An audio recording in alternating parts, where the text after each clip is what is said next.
Hello, and welcome to Thumb Wind's End of the Road in Michigan podcast.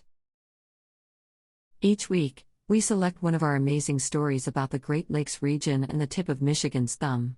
These are taken from thumbwind.com and presented here so that you can listen to it anytime, anywhere. Today's story is about the dark days of Michigan Prohibition and how Michigan's thumb was a smuggling hub by the infamous Purple Gang. So sit back, relax, and enjoy this week's tale from the end of the road. The Legend of Whiskey Harbor and the Purple Gang during Michigan Prohibition. On the eastern edge of Michigan's thumb lies a lonely, wild and rocky cove on the shore of Lake Huron. The remote area sits on a layer of limestone that makes it hard to build on, so it remains undeveloped. It's hard to imagine that this beautiful remote setting was the site for major organized crime and smuggling activity during the era of Michigan Prohibition for over 16 years. The Dry Times, the history of Michigan Prohibition. Efforts started in 1852 by Michigan church, business, and community leaders to ban the sale of alcohol. It was thought that such temperance would reduce crime, improve family life, and increase employee productivity. Their efforts succeeded in 1916 when the citizens of Michigan approved a prohibition amendment to the state constitution. As soon as the law took effect in May 1917, bootlegging operations and smuggling networks from Canada into Michigan formed. Organized crime gangs step in for a thirsty Michigan.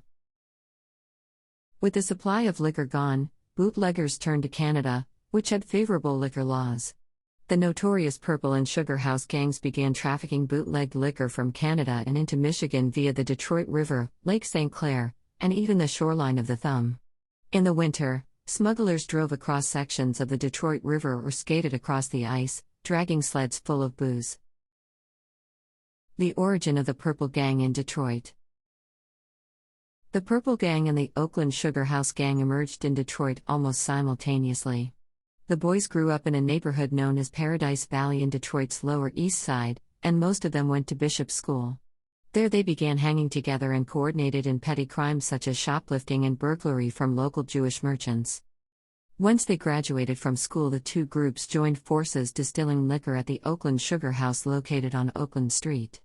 The gang was really a loose confederation, hiring themselves out to different syndicate crime organizations. However, they established the entire southeast Michigan region as their territory for smuggling booze from Canada. Their favorite merchandise was a Canadian whiskey called Old Log Cabin, which was in demand by Al Capone in Chicago. The isolated and remote shore of Whiskey Harbor. The area now denoted as Whiskey Harbor is a picturesque rocky shoreline with mudflats and low-lying marshy areas inland. It was owned by the Kernan family since 1902 and thought to be used primarily for cattle grazing. Local lore tells that this isolated spot had been the rendezvous point for whiskey smuggling since the 1890s. So it's no surprise that during Prohibition that the spot was the drop-off point for good Canadian whiskey brought over from Ontario. It was thought that there was dredging done to allow fast-moving speedboats to drop their cargo right onshore. Whiskey Harbor was one of the southeast Michigan locations that accounted for an estimated 75% of all the alcohol smuggled into the United States during Prohibition. By 1929, booze running was Detroit's second largest industry, netting $215 million per year. The Harbor Beach Times featured a note about Whiskey Harbor in 1940. The article was about the new M25 scenic highway. The newspaper said that barrels of whiskey were lost in the harbor during the smuggling era in the 1920s. In 1933, Congress passed a resolution proposing a 21st Amendment to the Constitution that would repeal the 18th.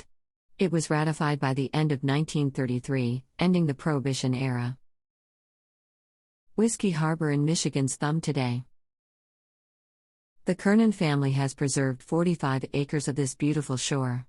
In 1989, the family donated the land and harbor to the Michigan Nature Association. You can visit the harbor and take a walk on a trail that leads to a remote beach area.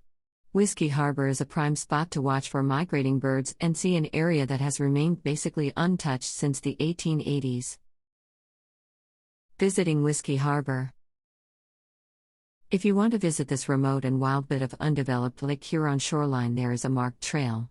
Wear boots and expect to get a bit muddy as the preserve in a low-lying area. If you can't go to this remote spot, or don't want to, visit thumbwind.com and do a search for Whiskey Harbor. You will see pictures, maps, and more detail on this bit of wild preserve on the shore of Lake Huron. This concludes this week's story. Thank you for taking the time to listen to Thumbwind's End of the Road podcast. If you like this kind of story, you are invited to subscribe to our podcast. Just search for The End of the Road in Michigan from wherever you're listening from. Please watch for and download next week's story and take a moment to give us a review. Have a great day.